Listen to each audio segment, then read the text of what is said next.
presentes. Agradeço a presença de todos. Meu nome é Flávia Ferreira, sou coordenadora executiva de certificações em saúde aqui da Fundação Vanzolini e com o maior prazer venho trazer para vocês aqui, junto com essa equipe bacana que está por aqui, as mudanças para o novo manual. Gostaria, por favor, que a Patrícia se apresentasse.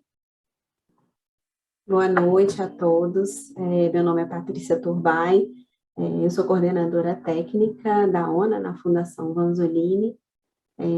Vamos conversar um pouquinho aí sobre essas mudanças e depois abrir um espaço aí para vocês, que a gente fez um trabalho bem bacana, né, aí dessa atualização. Obrigada, Cláudia. Obrigada, Patrícia, e contamos aqui com a ilustre presença da Giovane, que é da ONA, que veio aqui compartilhar conosco um pouco do conhecimento e de todo o trabalho que foi desenvolvido na revisão do manual. Giovane, por favor. Olá, pessoal, boa noite, tudo bem com vocês? É um prazer imenso estar aqui, muito obrigada pelo convite, Flávia, e toda a equipe aí da Vanzolini, e poder conversar sobre o novo manual, então mais ainda, né, sobre as grandes mudanças. Então, espero poder hoje aí contribuir bastante com vocês, e obrigada mais uma vez pelo convite, tá? Obrigada, Giovane. Bom, antes de começar, gostaria só de dar algumas informações básicas. Nós faremos uma apresentação das principais mudanças. Gostaria que vocês vão aí anotando as suas dúvidas, e, por favor, podem ir colocando no chat. Ao final da apresentação, nós teremos um espaço para um bate-papo, para esclarecer a dúvida de todos, e, enfim, vamos dar sequência aí nesse encontro, uma noite gostosa como hoje. Eu vou compartilhar minha tela agora para começar a apresentação.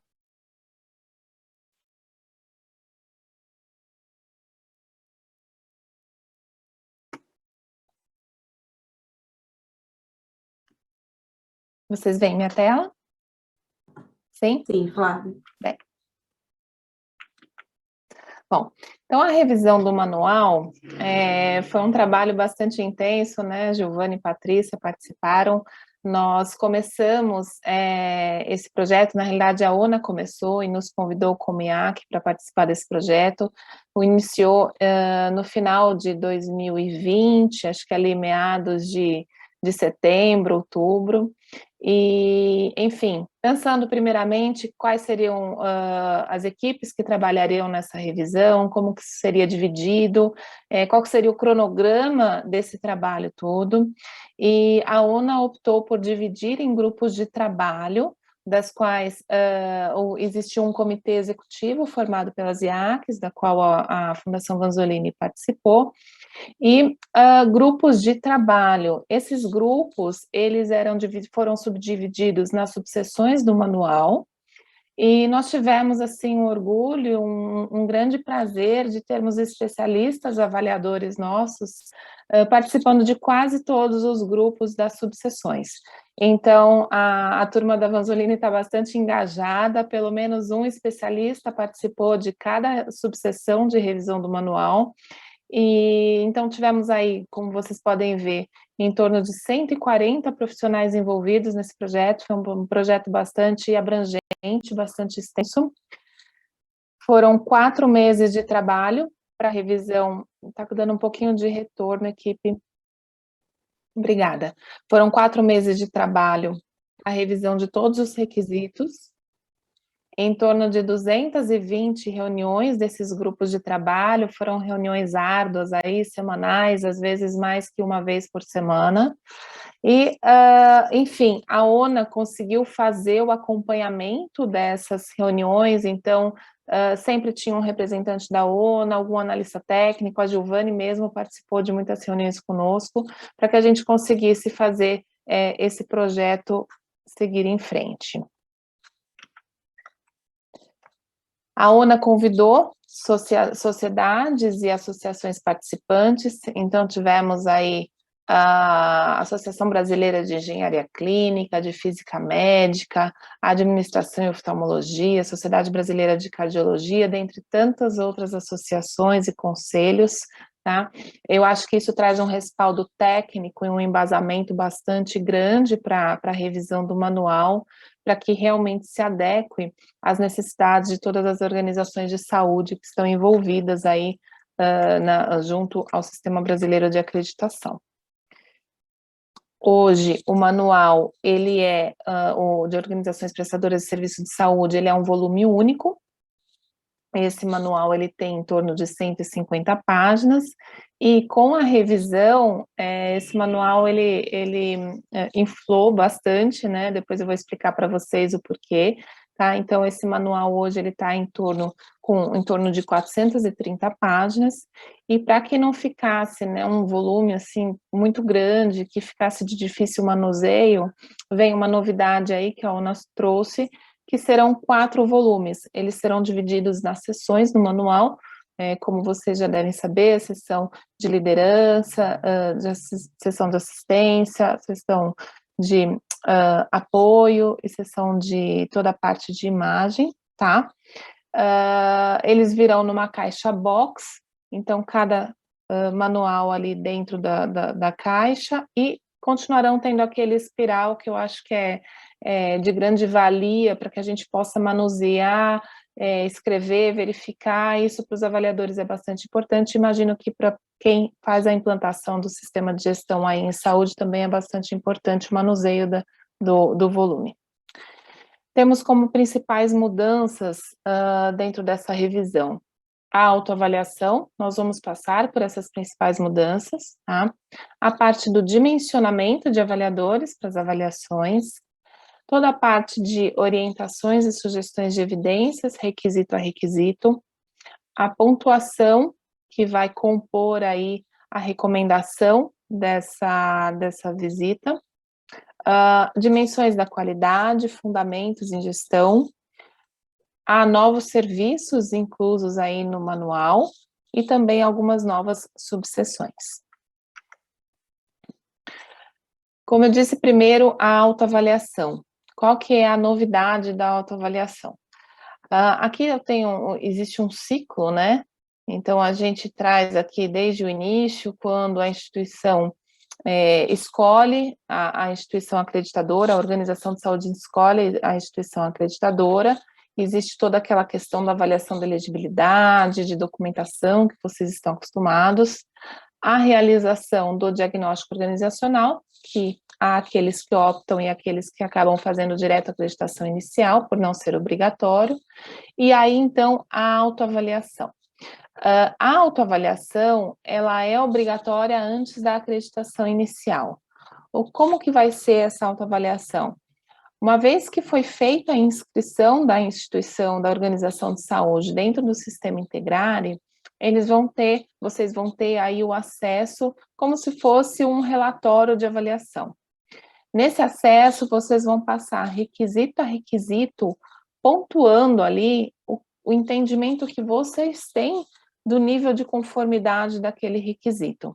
Então, se vocês atendem plenamente aquele requisito, se vocês entendem que até superam o atendimento ao requisito, ou que tem um atendimento mais parcial, ou um atendimento raso, ou realmente, olha, não temos esse requisito. Eu acho que essa autoavaliação, ela vem de grande valia, porque, de certa forma, quando a instituição de saúde, ela fizer essa autoavaliação, isso vai servir como se fosse uma auditoria interna, né? Então, a instituição, ela já vai preparada para a avaliação de acreditação inicial, sabendo mais ou menos como pautar e como até direcionar as evidências que serão apresentadas na avaliação inicial. Existirá a possibilidade da instituição de saúde, da organização, fazer o upload de documentos e evidências no sistema Integrare, mas esse upload não será obrigatório, será opcional para todos vocês, tá? Então, a autoavaliação obrigatória, ela é sempre prévia à acreditação inicial. Depois, nos próximos eventos do ciclo, que são as manutenções ordinárias, primeira e segunda manutenção ordinária, essa autoavaliação, ela passa a ser opcional, tá bem? E, num caso de recertificação ou upgrade, a autoavaliação, ela passa a ser obrigatória novamente. Então, essa é uma das grandes mudanças. A outra grande mudança é a parte do dimensionamento de avaliadores. Então, foi feito um estudo com estatísticos que a ONA trouxe para dar o suporte, subsidiar aí essa decisão em conjunto com as IACs. E a gente entendeu que o nível de complexidade da instituição, ele tem que ser levado em conta para dimensionar o número de avaliadores dias para aquela avaliação. Então, foi feita uma média do quanto que é plausível de um avaliador seguir em termos de número de requisitos durante um dia de avaliação, e em cima deste número, deste limite de requisitos que um avaliador ele tem capacidade para avaliar, a ONA estipulou ali o número de requisitos dia. Então, a gente tem aí, por exemplo, tá? A quantidade de requisitos por avaliador, de acordo com o tipo de serviço. Então, ambulatórios, né, e a parte de internação de baixa complexidade. Então, um avaliador, ele pode avaliar no mínimo 200 requisitos e no máximo 250. Hospitais e pronto atendimento, entre 60 e 100 requisitos, oncologia, entre 350 e 400 requisitos, SADT e HD, 150 a 200 requisitos. Então, é muito de acordo com a complexidade do serviço e a capacidade de avaliar que será dimensionada agora as avaliações das organizações de saúde. Uma outra grande novidade que vem nesse manual, e até por isso que eu digo que o manual ele inflou um pouco, né, ele mais que dobrou o número de páginas, é que ali ao lado dos requisitos virão duas colunas, uma coluna com orientações para a interpretação daqueles requisitos, o que aqueles requisitos significam para a instituição de saúde, e sugestões de evidência. Eu acho que aqui a gente tem um ponto que é um limiar muito tênue e que tem que ser discutido e trazido à tona para todos vocês. A sugestão de evidência, ela é apenas um balizador. Não necessariamente a instituição de saúde apresentando aquelas evidências que estão ali naquele manual, ela vai ter uma conformidade naquele requisito. É muito importante que as evidências elas sejam apresentadas de forma robusta e condizentes com a cultura organizacional, com as diretrizes daquela instituição, com os recursos necessários para que aquelas evidências sejam implementadas e disseminadas. Então, não necessariamente apresentando essas evidências significa que a instituição terá um conforme naquele requisito. Então, como eu disse, é apenas um balizador, apenas um direcionador.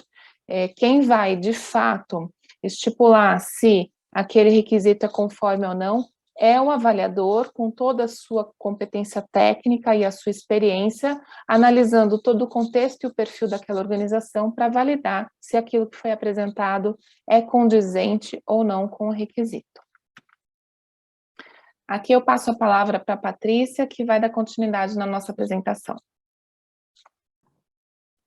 Bem, gente, só fazendo um adendo aí na minha apresentação e colocando um pouquinho da experiência, eu conheço a metodologia ONA desde o manual de 2006, né? Comecei a trabalhar com ele como cliente no manual de 2006 e tive a oportunidade de virar avaliador em 2012.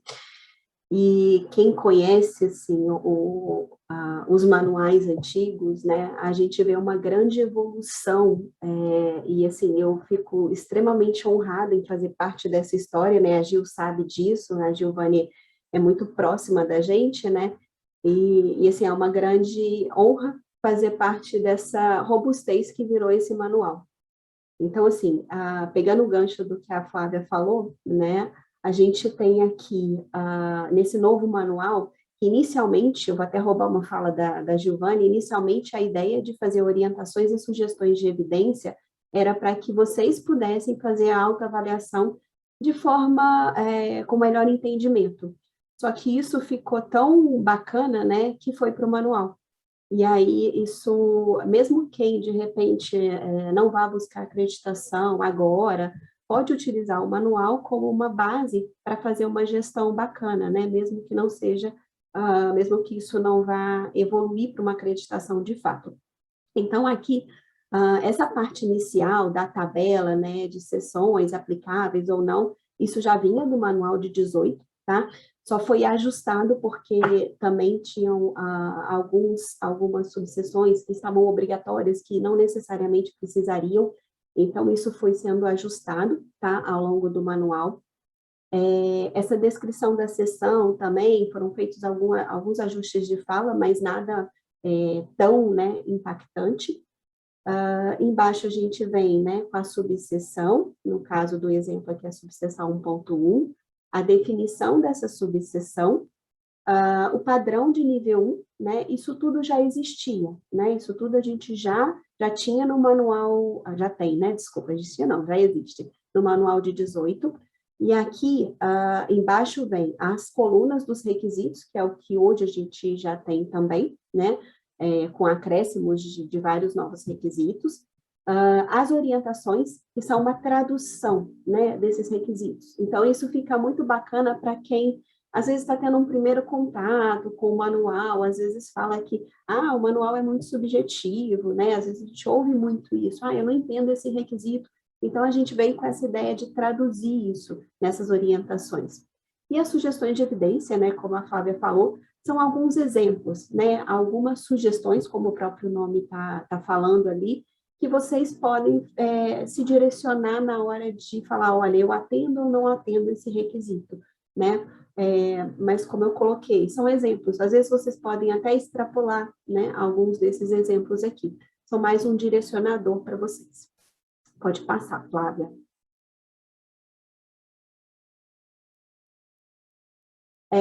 A pontuação é outra angústia, a Giovanni vai lembrar disso, dessas conversas, né? Eu sempre falava nesse manual de 18 que eu achava que precisava mudar, e a gente foi aos poucos, e eu estou extremamente feliz de a gente chegar nessa questão aqui da pontuação. Hoje, a gente trabalha uma pontuação um pouquinho diferente, não mais como somente atende, não atende, né, conforme, não conforme, parcial e supera, mas sim tendo uma pontuação diferente para cada um desses requisitos, né, e depois eu vou mostrar no próximo slide aí a questão do percentual disso, e aí o supera, que hoje ele vale, entre aspas, né, no manual de 18, a mesma coisa que um conforme em termos de pontuação final.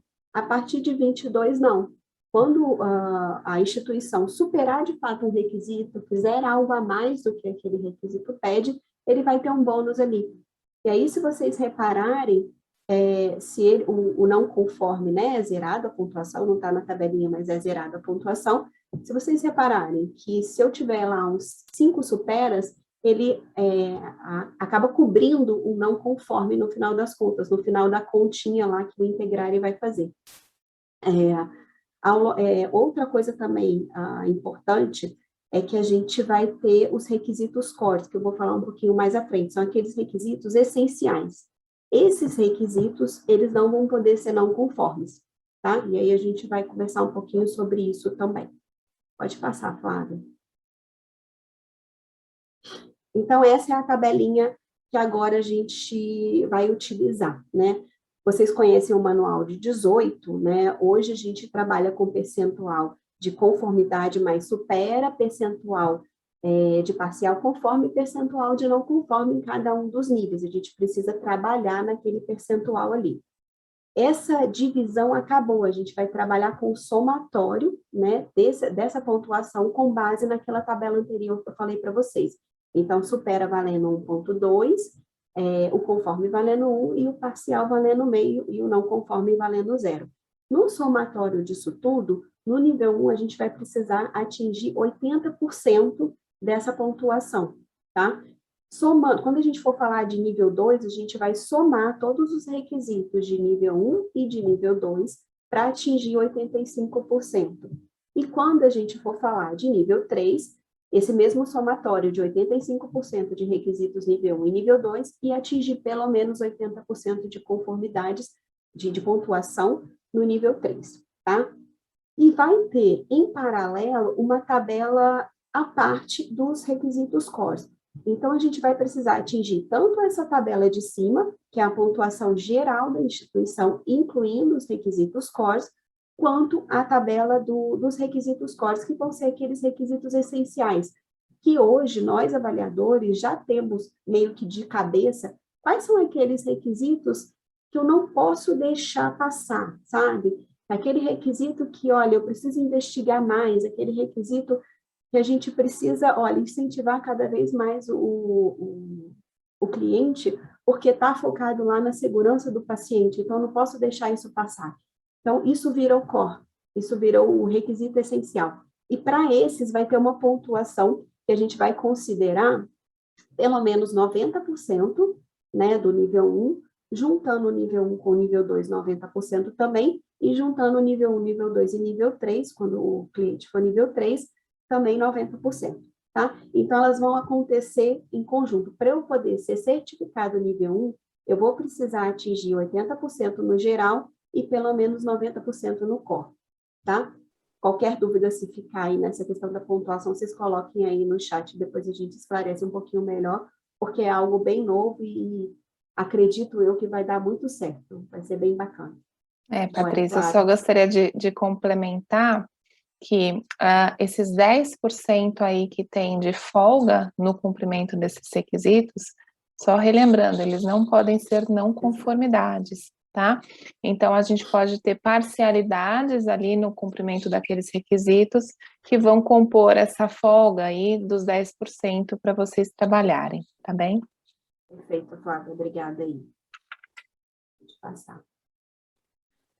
Então, como a gente já colocou, né, os requisitos CORS, eles vão ser agrupados, né, eles vão ter dentro das próprias subseções e vão ser juntados também na mesma lógica que eu coloquei no slide anterior.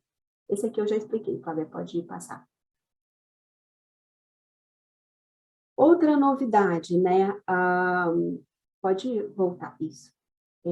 A questão das dimensões da qualidade, não que elas voltaram, mas elas ganharam um novo peso que tinha sido meio que apagado nesse manual atual de 2018.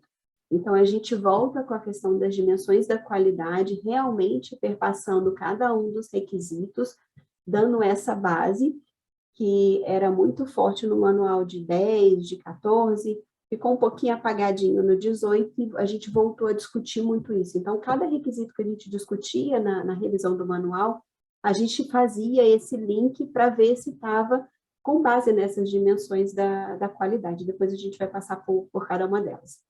E os fundamentos de gestão também, alguns foram acrescentados, eu vou colocar também slides para frente, quais foram acrescentados aí, e outros não, outros foram mantidos, tá? Pode passar, Flávia.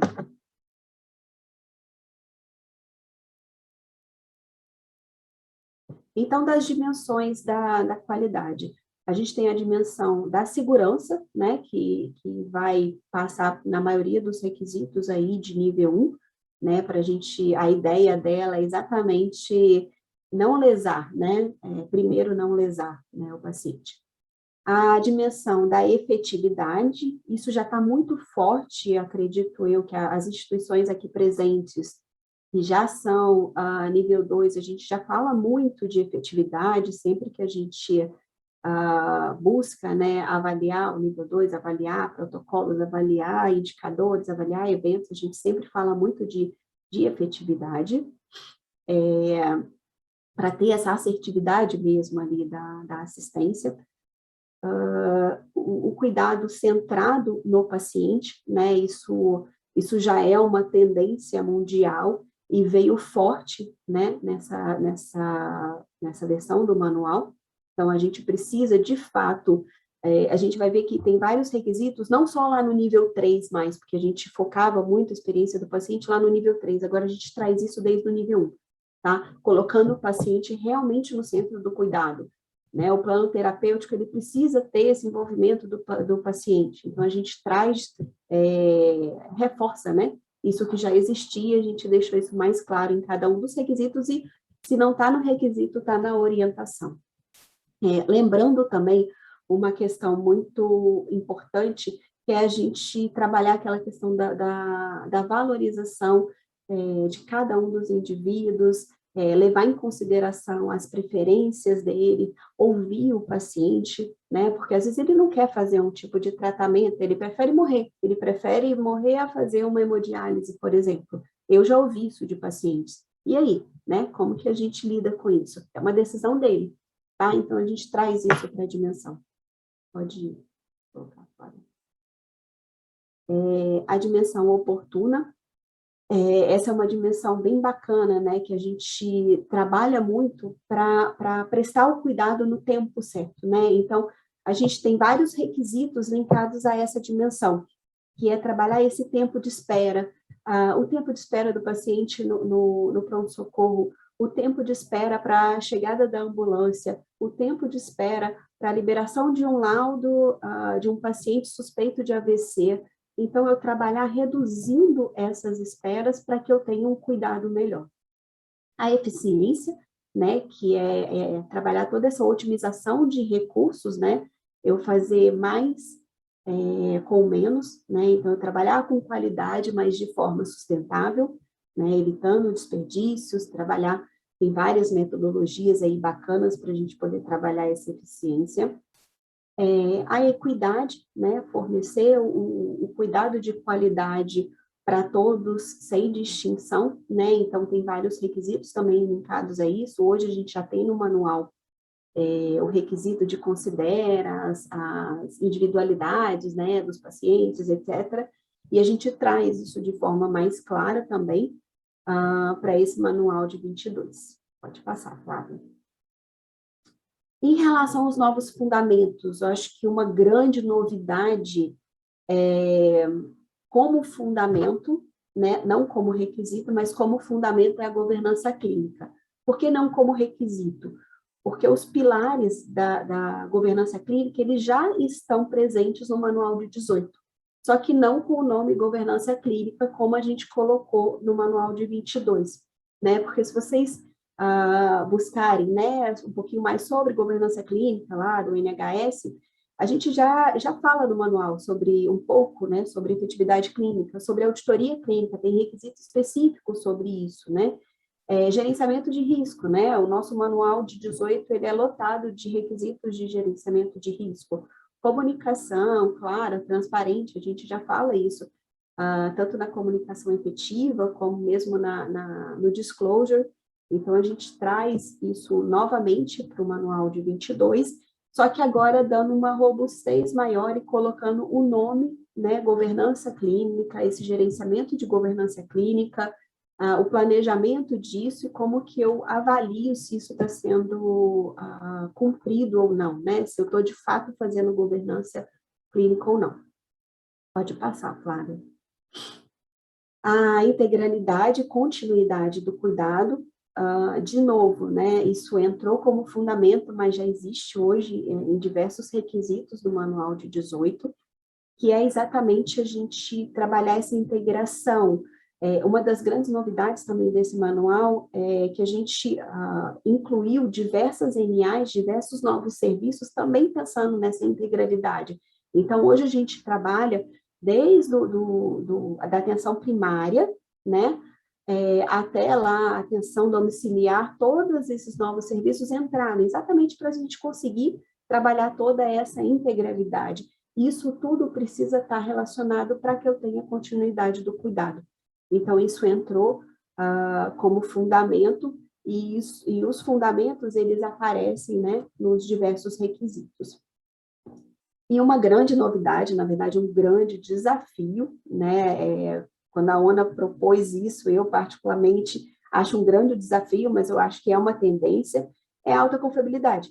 Porque saiu o fundamento de foco em segurança, que existe hoje no manual de 18, e entrou a alta confiabilidade, né? Um baita desafio para todo mundo, porque a alta confiabilidade hoje a gente vê nas empresas de energia, né? Energia nuclear, na aviação, tem algumas coisas nesse sentido, enfim.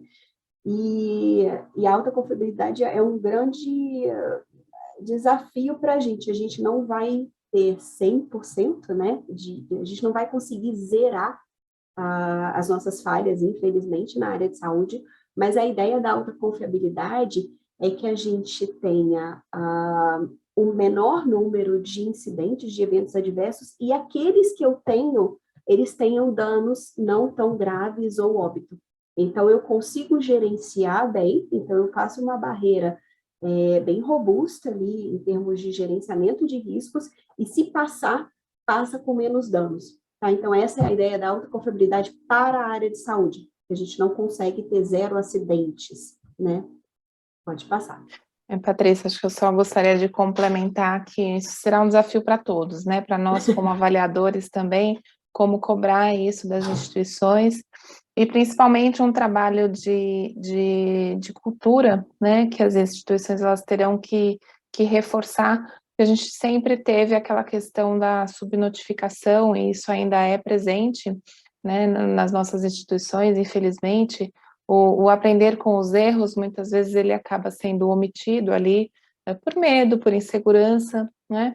Então, é algo que a gente tem que trabalhar e trazer para perto da liderança toda a equipe para que possamos, enfim, trazer resultados fidedignos e, de fato, contribuirmos aí com a confiabilidade do processo. Perfeito, Flávia. Pode passar, por favor. Outra coisa que a gente ajustou no novo manual foram os conceitos de nível 1, nível 2, nível 3. Na verdade, só para tornar mais claro, principalmente no nível 2, que o conceito ficava um pouco confuso e às vezes o mesmo requisito, vocês sabem disso, né? Ou um requisito parecido, hoje ele está no nível 1 e está no nível 2 numa outra subseção, e aí, né? Onde que ele deveria estar? Então, a gente arrumou esses requisitos todos no novo manual, mas a grande base, né, desse conceito é que o nível 1, ele continua sendo foco em segurança, né, então definir diretrizes, políticas, exatamente para a gente ter a segurança do paciente, a qualidade da assistência. Então, o nível 1 é isso, eu defino, eu cumpro para que eu tenha segurança e qualidade da assistência.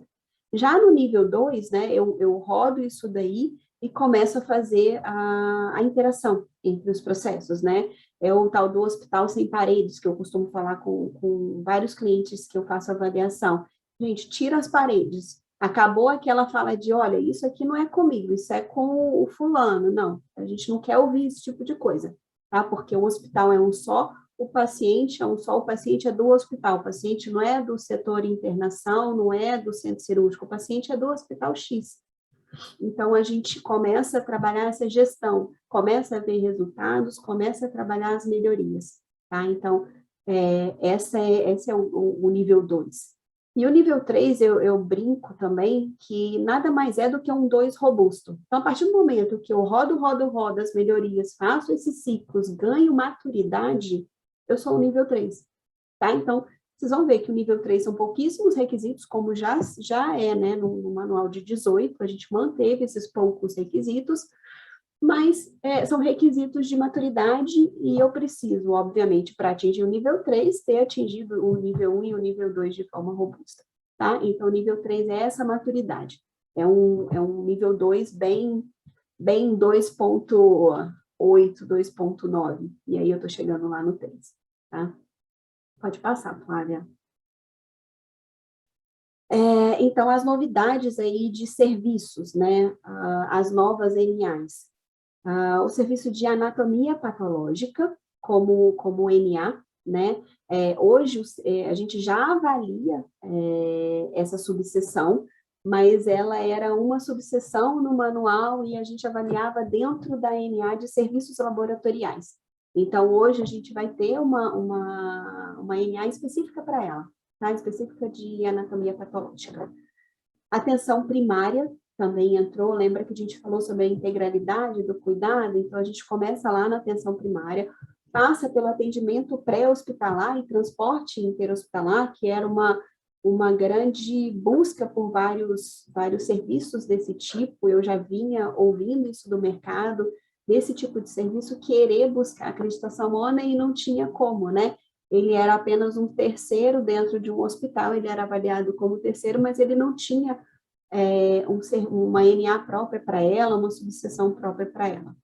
A telemedicina, né, a gente fala que a pandemia evoluiu aí em termos de tecnologia em 10 anos, talvez até mais, né? Quando que a gente poderia imaginar que a gente ia fazer tanta reunião online, né? Como que a gente poderia imaginar essa briga aí do CFM, enfim, em relação à teleconsulta? Hoje a gente faz teleconsulta, né? A questão do telelaudo já existia, mas como que isso era regulado?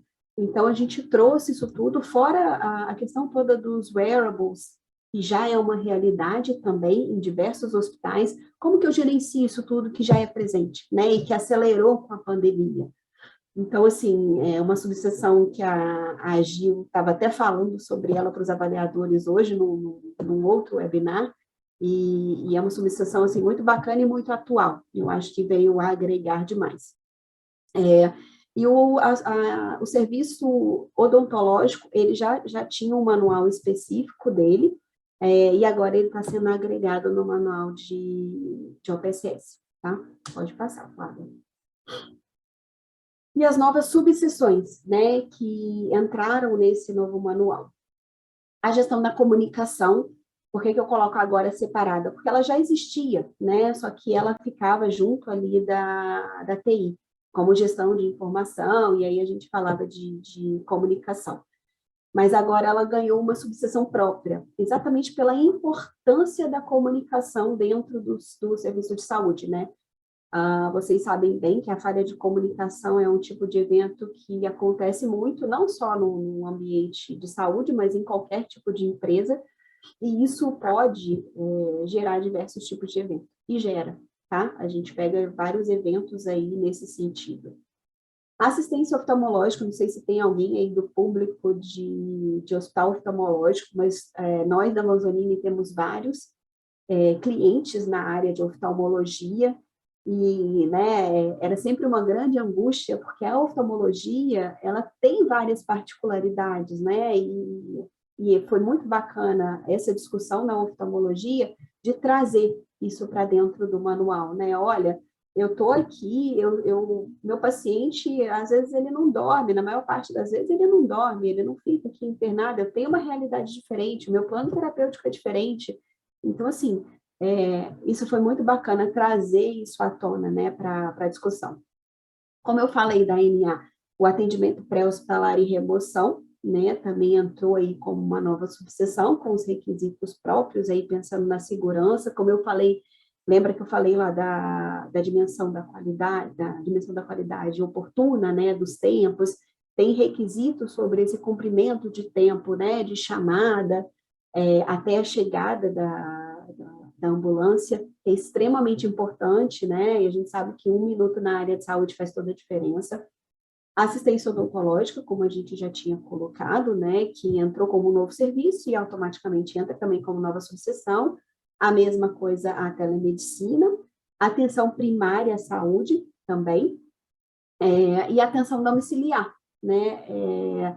A mesma lógica da atenção oftalmológica, hoje a gente já avalia, a Vanzolini também tem diversos clientes da atenção domiciliar, mas a gente avalia dentro da subseção de internação, enfim, dentro de subseções específicas do manual, desculpa, genéricas, né, do manual, e agora ela ganhou uma subseção específica, tá? Pode passar, Flávia. Bem, e aí vem a grande questão, né? Quando que a gente começa? Quando isso começa a valer? Então, para aqueles clientes que ainda não entraram, né, ou que fizeram diagnóstico nesse ano e vão entrar para a nova metodologia da ONA, esse manual começa a valer a partir de 1º de janeiro. Então, eu sou novo, não estou na metodologia, a partir de 1º de janeiro é esse manual que está valendo, tá? Aí assim, inicialmente a ONA tinha conversado com a gente que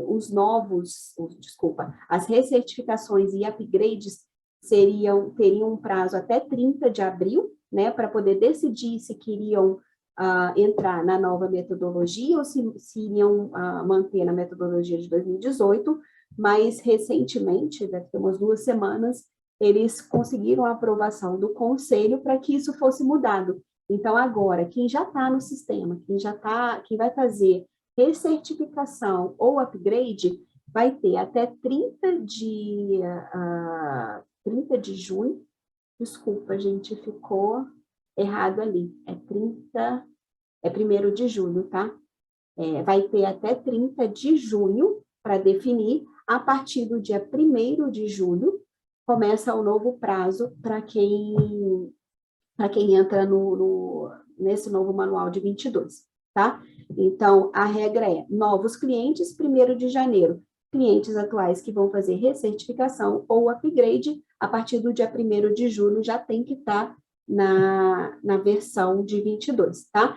Entre janeiro e 30 de junho, Patrícia, eu quero fazer uma recertificação, mas eu já quero fazer na nova metodologia, adorei essa forma de pontuação, igual você adorou, eu gostei também, então quero fazer na de 22. Ok, não tem problema nenhum, você já pode entrar na versão nova de 22, tá bom?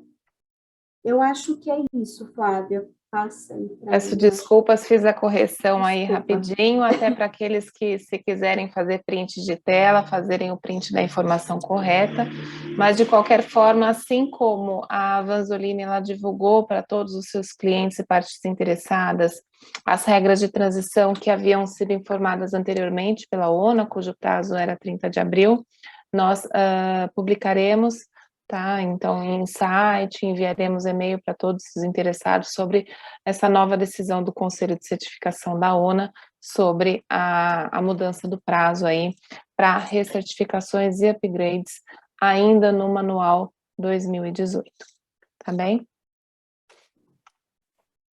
Eu acho que é isso. Opa, Flávia. bom, a parte de treinamentos, nós temos já uma turma nos dias 8 e 9 de dezembro, para o primeiro curso, tá? Sobre interpretação do novo manual. Então, se vocês tiverem interesse em fazer o curso, será um curso dias 8 e 9 de dezembro. Na parte da tarde, se não me engano, são 8 horas de curso, divididos em 2 tardes, 4 horas. Temos aí a parte dos contatos, tá? No link, no nosso chat, existe aí uma pesquisa para que vocês possam também responder, enfim, se tiverem interesse e puderem dar um feedback para a gente sobre esse webinar. Eu gostaria de abrir agora, eu vou parar o meu compartilhamento, abrir para as perguntas, já temos algumas perguntas aí no chat, e eu acho que é a oportunidade aí bastante interessante para a Giovanni nos ajudar a trazer e poder compartilhar aí todo o conhecimento que ela tem dessa revisão. Então, assim, a primeira pergunta que nós temos aqui no chat, Giovanni, ela é da Ingrid, e ela nos pergunta, né, como que vocês avaliam a possibilidade de hospitais irem para o nível 3 de acreditação direto? Giovanni, você pode esclarecer para a gente a dúvida da Ingrid? Posso sim. Primeiramente, parabéns pela explanação aí que vocês trouxeram para a gente, muito, muito bem detalhada. E adorei a empolgação de vocês e realmente essa participação nessa revisão, é o que a Patrícia falou, né? A gente espera muito que seja um marco aí para a metodologia e que possa realmente ajudar muitas organizações de saúde independentes daquelas que querem buscar acreditação ou não, né? Mas que de alguma forma a gente possa auxiliar aí na melhoria dos processos, né? O que acontece, Ingrid? Uma organização de saúde ir direto para o nível 3, uma organização que não é ainda acreditada, né, pela metodologia da ONA, e ela ir num primeiro momento é muito mais difícil. O que a gente tem visto é que algumas organizações elas conseguem, por exemplo, ir para o nível 2 direto, né, não passando pelo nível 1. Mas ainda assim, o que a gente percebe é que precisa ter uma maturidade, uma estrutura de gestão, né, uma estrutura dos processos, porque, ou seja, para você ir diretamente para o nível 2, significa que você está atendendo aqueles requisitos do nível 1, bem como os do nível 2. Da mesma forma, para você, uma organização de saúde ir direto para o nível 3, não há problema nenhum, desde que ela atenda todos aqueles requisitos que estão ali no nível 1, no nível 2 e mais no nível 3. Como nível 3, quando a Patrícia colocou o conceito do nível 3, a Patrícia colocou muito bem a questão da maturidade da organização, né? E maturidade, mudança de cultura, gente, é uma gestão de excelência, a organização ela vai conquistando com o tempo. No Brasil, a gente tem uma cultura de que muitas organizações de saúde acabam buscando a metodologia de acreditação até como uma ferramenta para auxiliá-las nessa mudança de cultura, na busca por um modelo de gestão mais estruturado. Então, às vezes, a organização de saúde, quando ela inicia o processo de acreditação, não necessariamente significa que ela já atende a todos os padrões da metodologia, mas significa que, às vezes, ela buscou a metodologia de acreditação da ONU como até uma ferramenta justamente para conseguir aí crescer, buscar maturidade e um modelo de gestão. Então, assim, posso ir diretamente para o nível 3? Posso, né? A instituição, sem problema, pode. Mas é muito importante ter esse entendimento. E na dúvida, gente, olha, foi o que a Patrícia falou, voltem lá nos conceitos, né, naquele conceito do nível 1, nível 2 e nível 3. Ele ajuda muito a você ter um olhar para a sua instituição e conseguir entender de fato, né, será que eu já tenho, além da segurança, eu consigo ter aí uma boa interação dos processos, já tenho maturidade, já tenho aí um modelo de gestão, já consigo trabalhar com melhorias, então, os conceitos nos ajudam muito também a ter esse olhar, tá? Então, eu colocaria esses pontos aí nessa questão que a Ingrid trouxe, sobre essa questão de direto para o nível 3, né? Ótimo. O Adriano Monoeira, ele pergunta se já há a versão digital do manual. Já estamos, Flávia, com a versão digital. Na verdade, ela já ficou disponível depois do lançamento, então a partir do dia 19, mas já está disponível lá na loja da ONA para que vocês possam aí fazer a aquisição. Como é que acontece a disponibilização, tá, gente? A partir do momento em que você consegue fazer a aquisição, é liberado automaticamente posterior à confirmação do pagamento. E aí fica na área restrita do portal da ONA, tá? Então, é uma versão que você não consegue fazer o download, você tem que acessar o portal da ONA, você precisa da internet para acessar o portal da ONA, mas depois que você acessa, se você está em um local que não tem internet, você consegue navegar pelas páginas do manual digital, mesmo não tendo internet, mas só tendo esse ponto de atenção que para acessar a página da ONA e a área restrita, você precisa estar conectado, tá bom? Giovanni, eu acho que também temos uma pergunta aqui da Kátia, sobre Uhum. o resultado de uma avaliação de certificação.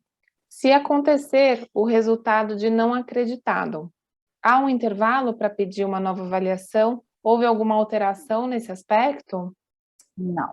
Nesse aspecto não houve nenhuma alteração, então continuam as mesmas regras, dependendo lá do nível de conformidade que a organização tem, a IAC, sim, de acordo com a norma da ONU, ela pode propor uma revisita ou então, dependendo, uma elaboração de um plano de ação que pode ser verificado aí nos meses a seguir, em torno aí dos 90 dias. Então, as regras das normas que a gente tem em relação a essas regras voltadas para o processo de acreditação, condição de acreditado, não acreditado, essas regras elas não mudaram, tá, gente? As regras que mudaram foram aquelas que tanto a Patrícia quanto a Flávia apresentaram muito bem em relação, né, principalmente aí ao dimensionamento e ao sistema de medição, né, que aí para chegar no acreditado ou não acreditado, então agora é uma conta um pouco diferente, que eu particularmente também concordo com a Patrícia, eu gostei bastante desse modelo, porque ele permite, né, que a instituição possa ter algumas não conformidades, lógico, não lá no requisito core, mas que essa questão da maturidade para trabalhar não conformidade, que é uma questão que a gente entende que é necessária dentro das organizações, essa cultura justa, né, e não punitiva, porque antes a gente, imagina, você para o nível 2, nível 3, você não podia ter nenhuma não conformidade de nível 1, mesmo que pontual, mesmo que não estivesse impactando ali para a segurança do paciente, né, então essa mudança a gente acredita que vem aí para mudar bastante, mas foram essas as mudanças em termos de normas, tá, essas outras regras não tivemos alterações, não, tá bom? Ótimo.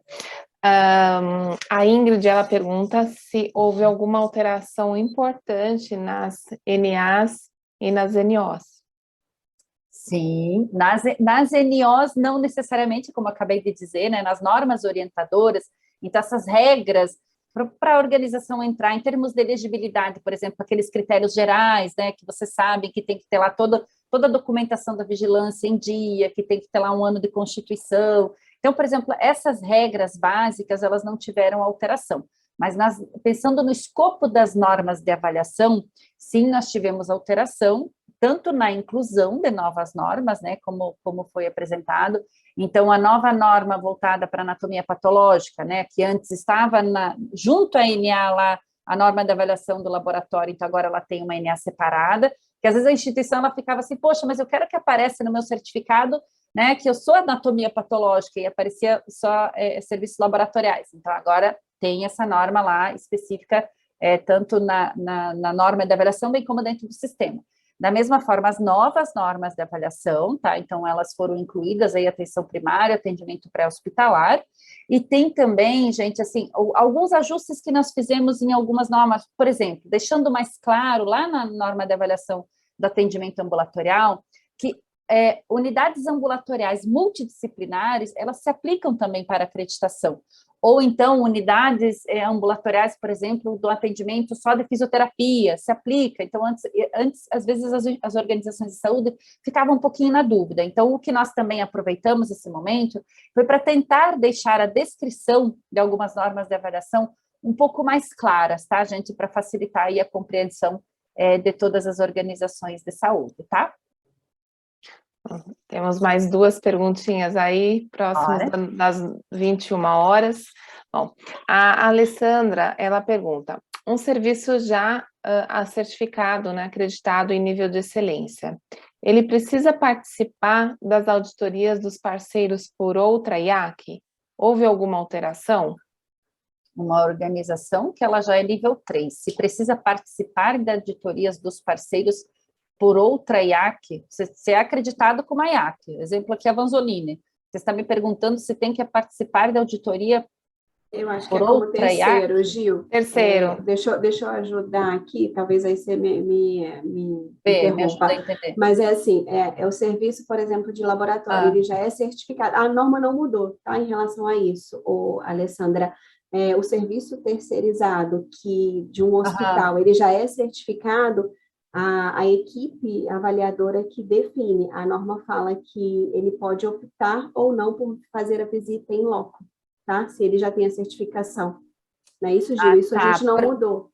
Não, essa regra não mudou, entendi. Então, ou seja, o exemplo que você está dizendo, no terceiro, que ele já é acreditado. Mas ele pode ser acreditado pela ONA, ok, né? Pela metodologia da ONA, ou então até ter uma outra certificação específica lá dele. Mas essa regra ela não alterou, tá, gente? Então, quando é uma organização acreditada pela própria metodologia da ONU, ela pode ser isenta da visita, né? Naquele momento da avaliação, ela pode ser isenta da programação da avaliação. Mas, fora isso, aí é realmente a equipe de avaliadores que vai avaliar a complexidade daquele serviço e a necessidade ou não da avaliação. Perfeito, Patrícia. Obrigada aí pela ajuda, tá? Ótimo. E o Adriano Monoeira, ele pergunta, para instituições que são acreditadas pelo Manual de Odontologia, já é possível migrar no meio do ciclo para o manual OPSS?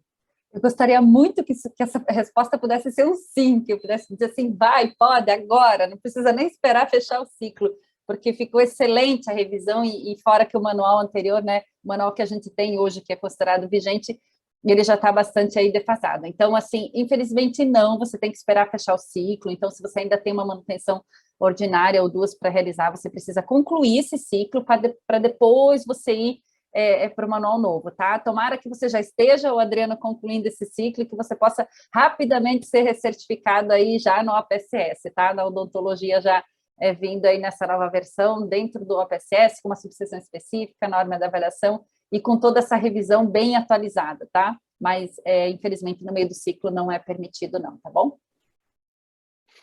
Pessoal, já estamos nos aproximando aí do horário do término.